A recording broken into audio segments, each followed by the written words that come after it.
Tapi dalam review tu ada rumusan setiap bab, ada rumusan keseluruhan. Kemudian tahun 2023, Dr. Basir Taini juga dia terbitkan satu lagi buku, apa, Islam and Nature. Buku tu saya beli juga dan saya baca, tapi saya lagi suka yang ni. Buku tu dia basically dia macam dia tulis semula, dia ada tulis satu lagi buku, Daqiqul Kalam, dalam bahasa Arab. So dia tulis semula buku itu dalam bahasa Inggeris. Sebab dia ni ada macam dia punya mission lah pada dia.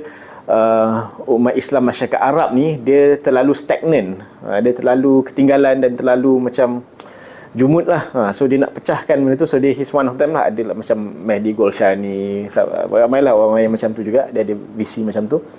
Jadi dia tulis dalam bahasa Arab supaya nak orang Arab ni lebih saintifik, lebih terbuka, lebih moden lah.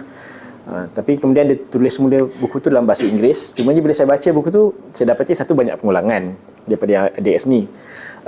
Kemudian elaboration lah. So kalau yang nakkan elaboration boleh baca buku tu. Tapi elaboration tu saya rasa bila saya baca ini, yang ni pun dah menangkap lah hampir keseluruhannya lah buku yang lagi satu tu kan.